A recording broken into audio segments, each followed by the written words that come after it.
Welcome to my channel biology geek. हम लोग ecology का चैप्टर देख रहे थे जिसमें हमने food chain, food web, trophic level, इन सब चीज़ों के बारे में डिस्कस किया। आज हम लोग देखेंगे बायोजियोकेमिकल साइकिल जो है वो क्या होते हैं।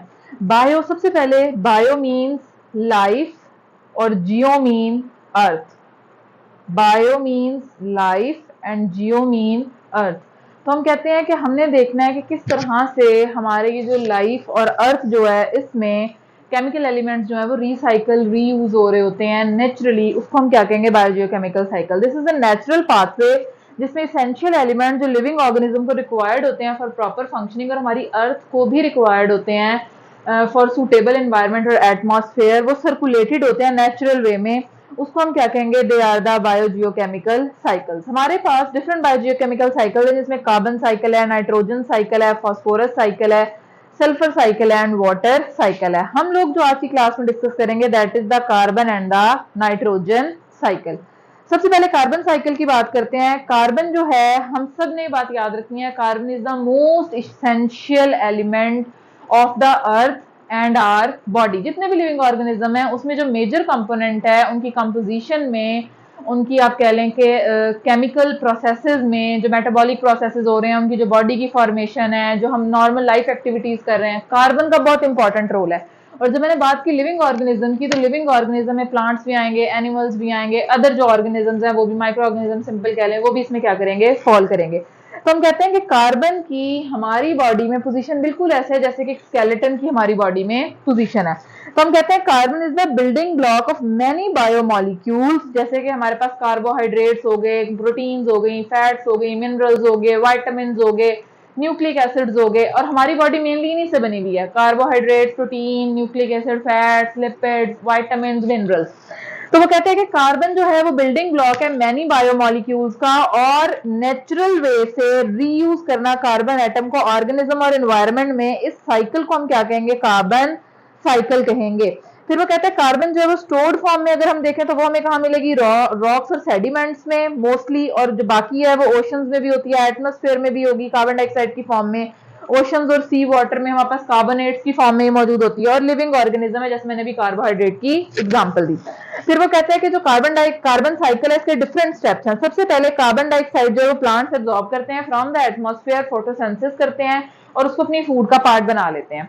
उसके बाद जब एनिमल्स उसको कंज्यूम करेंगे, प्लांट्स से एनिमल जब उसको कंज्यूम करेंगे in the form of food, वो उनकी बॉडी का पार्ट बन जाएगी, उनकी बॉडी के जो एसेंशियल एलिमेंट्स हैं वो बनाएगी।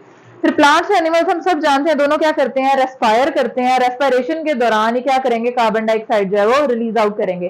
प्लांट्स हमें पता है नाइट टाइम में क्या कर रहे होते हैं? रेस्पायरेशन कर रहे होते हैं। प्लांट्स एनिमल्स या लिविंग ऑर्गेनिज्म सिंपल कह लें, जब ये डाई यानी कि इनकी डेथ हो जाती है तो ये डिके होते हैं और कार्बन सॉइल का पार्ट बन जाती है। और जब इनकी कंप्लीट डिकम्पोजिशन होती है तो कार्बन डाइऑक्साइड एटमॉस्फेयर का क्या बन जाएगी? पार्ट बन जाएगी। फिर हम कहते हैं कि लिविंग ऑर्गेनिजम्स अगर कई अरसे तक जो है वो सॉइल के अंदर क्या हो जाएंगे? डंप हो जाएंगे और उनको एक सूटेबल एनवायरनमेंट मिलता रहेगा। मिलियन ऑफ ईयर्स के बाद वो लिविंग ऑर्गेनिज्म किस में कन्वर्ट हो जाएंगे? फॉसिल फ्यूल्स में जो है वो कन्वर्ट हो जाएंगे। फिर फॉसिल फ्यूल जो है जब बर्न होते हैं तो वो कार्बन डाइऑक्साइड रिलीज करते हैं हमारे एटमॉस्फेयर में।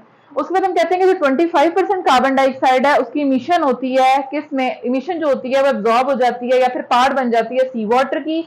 और सी वाटर जो है वो उसको आप कह लेंगे कार्बोनिक एसिड में कन्वर्ट करेगा। ऑब्वियसली इसमें वाटर है, कार्बन डाइऑक्साइड और वाटर जब रिएक्ट करेंगे तो हमारे पास कार्बोनिक एसिड बन जाएगा HCO3। उसके बाद इसकी वजह से, इस एसिड की वजह से क्या होगा? एसिडिटी इंक्रीज कर जाएगी और ये कार्बोनिक एसिड जो है एट द एंड फाइनली किस में कन्वर्ट हो जाएगा? कैल्शियम कार्बोनेट में जो है वो कन्वर्ट हो जाएगा, जिससे हम चौक वगैरह भी बना रहे होते हैं। और उसमें आप कह लें कि ये जो हमारे पास जितने भी प्रोटिस्ट होते हैं लिविंग ऑर्गेनिज्म, उनके जो शेल होते हैं बेसिकली वो कैल्शियम कार्बोनेट के बने हुए होते हैं। उसके बाद आ जाता है नाइट्रोजन साइकिल। बहुत बहुत इंपॉर्टेंट है ये पेपर के पॉइंट ऑफ व्यू से, इससे बड़े एमसीक्यूज पूछे जाते हैं। अक्सर ये लॉन्ग क्वेश्चन में आ जाता है, अक्सर इससे शॉर्ट क्वेश्चन भी आ जाते हैं, लेकिन लॉन्ग क्वेश्चन के पॉइंट ऑफ व्यू से बहुत ज्यादा ये इंपॉर्टेंट है।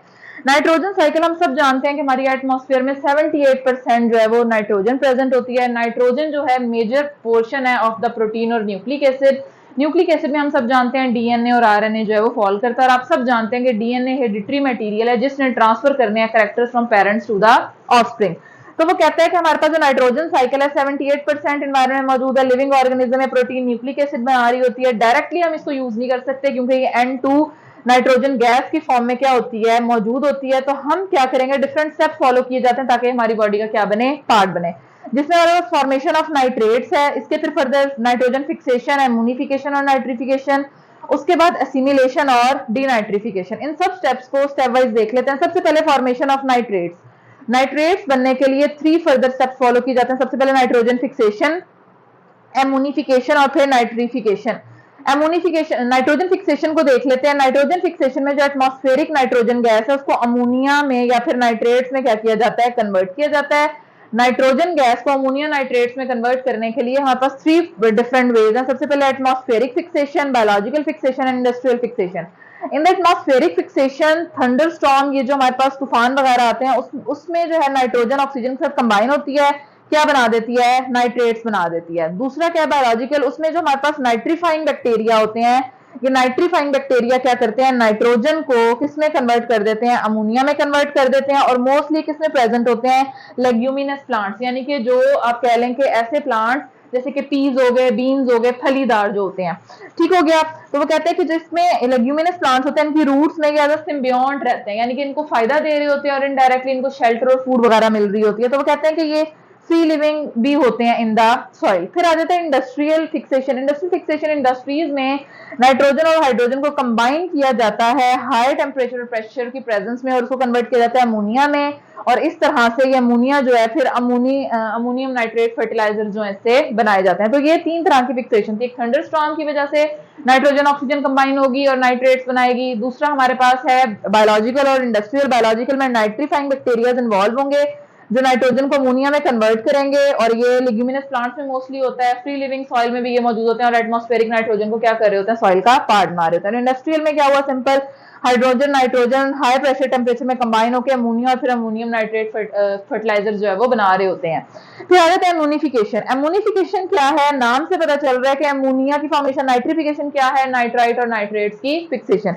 एमोनिफिकेशन में एमोनिफाइंग बैक्टीरिया होता है जैसे कि क्लॉस्ट्राइडियम और एजेटोबैक्टर, वो क्या करेंगे, ब्रेक डाउन करेंगे हमारे पास किसकी, आप कहते हैं कि हमारे पास प्रोटीन और नाइट्रोजनियस वेस्ट सब्सटेंसेस की ब्रेकडाउन करेंगे और उसको किस में कन्वर्ट करेंगे, अमोनिया में कन्वर्ट करेंगे। ये भी एक वे है कि जो नाइट्रोजन है हमारी सॉइल का पार्ट बन जाए। नाइट्रिफिकेशन क्या है कि अमोनिया को कन्वर्ट किया जाएगा into the nitrites and nitrates, और परफॉर्मेंस कौन कर रहे हैं, नाइट्रीफाइंग बैक्टीरिया, जो मैंने यहाँ पे बताया। नाइट्रीफाइंग बैक्टीरिया क्या है, नाइट्रोसोमोनास और नाइट्रोबैक्टर। नाइट्रोसोमोनास क्या है, अमोनिया को नाइट्राइट्स में कन्वर्ट करेंगे। नाइट्रोबैक्टर क्या है, नाइट्राइट्स को नाइट्रेट में कन्वर्ट करेंगे। उसके बाद आ जाता है हमारे पास एसिमिलेशन एंड डीनाइट्रिफिकेशन। एसिमिलेशन क्या है, नाइट्रेट्स जो है वो एब्जॉर्ब होंगे बाय द प्लांट्स और वो क्या बनाएंगे, प्रोटीन और नाइट्रोजनियस न्यूक्लिक एसिड जो है वो बनाएंगे। Assimilation basically absorption, become the part of the body, बिल्कुल उसके अंदर एडजस्ट हो जाना, एब्जॉर्ब हो जाना। डीनाइट्रिफिकेशन क्या है कि अब जो नाइट्रेट्स है अगेन उन नाइट्रेट्स का किसमें कन्वर्ट हो जाना, नाइट्रोजन गैस में। हमने इस नाइट्रोजन साइकिल में क्या देखा कि एटमॉस्फेरिक नाइट्रोजन इस गैस का कन्वर्ट होना इनटू अमोनिया नाइट्राइट, नाइट्रेट, और फिर उसका बॉडी का पार्ट बनना, प्रोटीन और आप कह लेंगे न्यूक्लिक एसिड बनना, और फिर उन प्रोटीन और नाइट्रेट्स वगैरह का, न्यूक्लिक एसिड का अगेन पार्ट बनना ऑफ द सॉइल और हमारी एटमॉस्फेयर, जिसमें वो नाइट्रोजन गैस के तौर पे क्या होगी, रिलीज आउट होगी। अब इसमें हमारे पास जो डीनाइट्रीफाइंग बैक्टीरिया इन्वॉल्व होते हैं, डीनाइट्रिफिकेशन कर रहे होते हैं, जिसमें हमारे पास एग्जांपल आ जाते हैं सूडोमोनास एंड एक्रोमोबैक्टर। और नाइट्राइट और नाइट्रेट का यहाँ पे मैंने डिफरेंस लिखा हुआ है, NO2 minus is the nitrite and NO3 minus is the nitrate, यानी कि जब 2 ऑक्सीजन कंबाइन होंगे with 1 nitrogen it is nitrite, और जब 3 होंगे इट इज नाइट्रेट। अगर किसी स्टूडेंट का कोई भी क्वेश्चन, कोई सजेशन हो तो वो आप लोग कमेंट सेक्शन में पूछ सकते हैं। आज के लिए इतना ही, थैंक यू।